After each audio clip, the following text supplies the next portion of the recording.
እንደ አልጀዚራ ዘገባ ከሆነ የመካከለኛው ምስራቅ የአሜሪካና እስራኤል ኢራን ጦርነት በቀጠናው የጋመ የፋመ እልቂትን እያዋለደ ቀጥሏል። የተቀሰቀሰው ጦርነት ሶስቱ ሀገራትን በቀጥታ የሚመለከት ቢሆንም የመከራው ገፈት ቀማሽ ዓለምን ከጫፍ እስከ ጫፍ አዳርሶታል። ዋናው ተዋናዮቹ እነዚሁ ሀገራት ቢሆኑም በተቀሰቀሰው ግጭት ግን አንድ ወር ባልሞላው ጊዜ ውስጥ እንደ ኢራን የጤና ሚኒስቴር ገለጻ ከሆነ ሺዎች ለህልፈት፣ በ10 ሺዎች የሚቆጠሩ ለጉዳት፣ ሚሊዮኖች በጊዜያዊነት ለመፈናቀል መዳረጋቸው የተገለጸ ሲሆን አሜሪካና እስራኤልም ደረሰብን ያሉትን የንጹሃን ዜጎቻቸውን ሞትና የቢሊዮን ዶላር ኪሳራዎችም መመዝገባቸውን ኤንፒአር አስነብበዋል።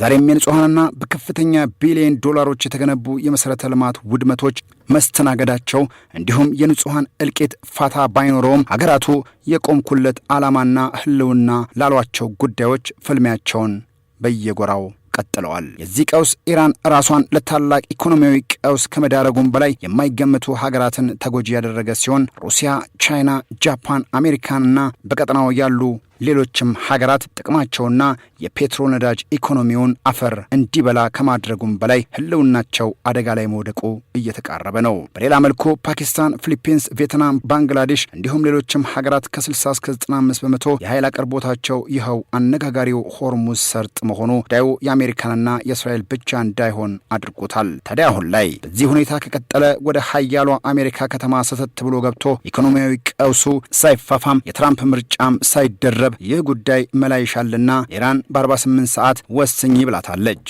አሜሪካ ኢራንም ወይ ፍንክች ማናዛዥ ማንታዛዥ ሆኖ ነው ስትል ኢራን አሜሪካንን እየሞገተች ትገኛለች። ነገሩን የኋሊት መለስ ብለን ስንመለከተው ዓለም መሰል አጣብቂኝ ውጥረትን አስተናግዳ እንደምታውቅና ታሪክ ራሱን እንደደገመው ሲኤንኤን ከአንድ ቀን በፊት ይዞት በወጣው ዘገባ ላይ አስፍሮታል። እንደ ዘገባው ከሆነ አሜሪካ ተመሳሳይ ታሪክና አጋጣሚ እንዲሁም ፍልሚያ እዛው በሆርሙዝ ሰርጥ ተጋፍጣለች። ከዛሬ 40 ዓመት በፊት ባህር ኃይሏ በኢራን የባህር ኃይል ፍጥጫና ፍልሚያ አጋጥሞት እንደነበረ ያስታወሰው ሲኤንኤን ታሪክ ራሱን ዛሬ ደክሞታል ሲልም በፊት ገጹ ላይ ያስነብቧል። ነገሩ እንዲህ ነው። ጎረቤታሞቹ ኢራንና ኢራቅ ተፋላሚዎች ነበሩ።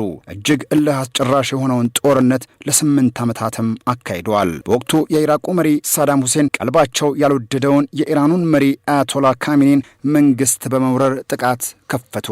የባስ ብለውም በኢራን ህልውና በሆነው የሆርሙዝ ሰርጥ ላይ በሚተላለፉ ዓለም አቀፍ ነዳጅ ጫኝ መርከቦችን በማጥቃት ግጭቱን ዓለም አቀፍ መልክ አስይዘውት ቀጠናውን አናወጡት። የኢራንንም ኢኮኖሚ ደበደቡት። ታሪክ እንደሚያስረዳን ከሆነ በ1980 እንደ አውሮፓውያኑ አቆጣጠር በተካሄደው የታንኩ ጦርነት የሚል ስያሜ የተሰጠው ግጭትን በወቅቱ ትልቅ ዋጋ ያስከፈለ ፍልሚያ እንደነበረም ዘገባው አስነብበዋል። በወቅቱ በኢኮኖሚና በሉዓላዊነቷ ላይ ታላቅ ጥቃት የተከፈተባት ኢራን በተመሳሳይ በኢራቅ ላይ ነዳጅ ጫኝ መርከቦች፣ ጦር መሳሪያ የጫኑ መርከቦችና ምግብና መድኃኒት በሚያመላልሱት ላይ መጠነ ሰፊ ጥቃትን ከፈተች። ኢራቅም ወሳኝ የሚባለውን የኢራኑን አርግ ደሴትም መደብደቧን ተያያዘችው። ብቻ መካከለኛው ምስራቅ በእሳት ጋየ። ታዲያ በዛ ፍልሚያ ወቅት ነበረ ባህረ ሰላጤ ሀገራቱ በወሽመጡ ለማለፍ ስጋት አደረባቸው። ጥቃቱ በረታ። ኢራን የማንም ይሁን የማን አንዳች መርከብ ዝር አይልም ስትል ሆርሙዝን ጠረቀመችው። ይህኔ ነበር አሜሪካ ካለችበት ተወርውራ በ1986 እንደ አውሮፓውያኑ አቆጣጠር ቀጠናውን ለማረጋጋት የገባችበት። ቀደም ሲል የሀገራትን ትብብር እንደ ዛሬው ጠየቀች።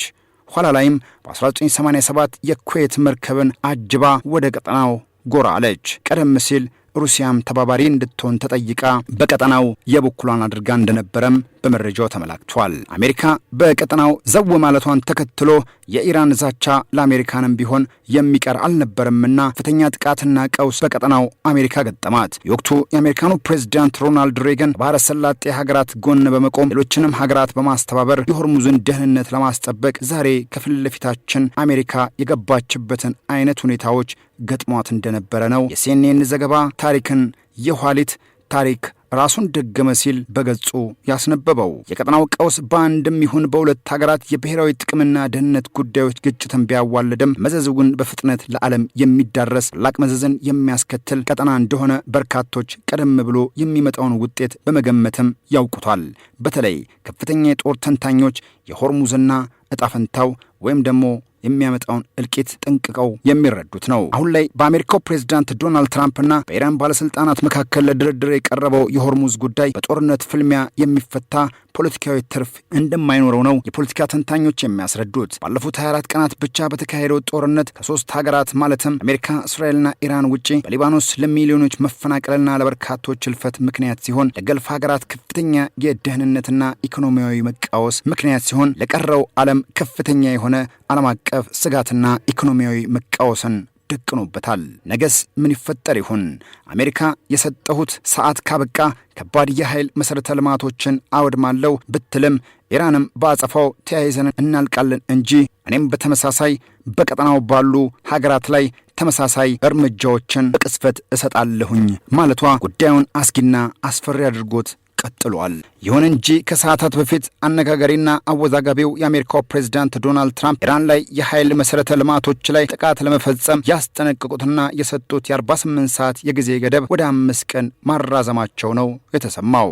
ይህም ጥቂት ተስፋ ሰጪ ድባብ ሲሉ የጠሩትም አልጠፉም። ዶናልድ ትራምፕ በመካከለኛው ምስራቅ ስላለው ግጭት ከኢራን ጋር ሙሉ በሙሉና አጠቃላይ መፍትሄ መድረስን በተመለከተ ውጤታማ ውይይት ማድረጋቸውን የተናገሩ ሲሆን ስለ ጉዳዩ በዝርዝር ያስቀመጡት ነጥብ የለም። ይሁን እንጂ ፕሬዝዳንቱ በማህበራዊ ሚዲያ ገጻቸው ላይ ባሰፈሩት መልእክታቸው በኢራን የኃይል ማመንጫዎችና ኢነርጂ መሰረተ ልማቶች ላይ የሚፈጸም ጥቃት ለሌላ ጊዜ በይደር ተላልፈዋል ማለታቸው ምናልባት በመካከለኛው ምስራቅ አሊያም በቀጠናው የጦርነት ጡዘቱ በዚህ እየረገበ ይቀጥል ይሁን አሊያም በሌሎች የመደራደሪያ ነጥቦች በሚፈጠር አለመግባባት ቀጠናው ዳግም ወደ ትርምስ ሊቀጥል አሊያም ሊገባ ይችል ይሆን? እሱን አብረን እንመለከተዋለን። የዛሬውን አበቃን።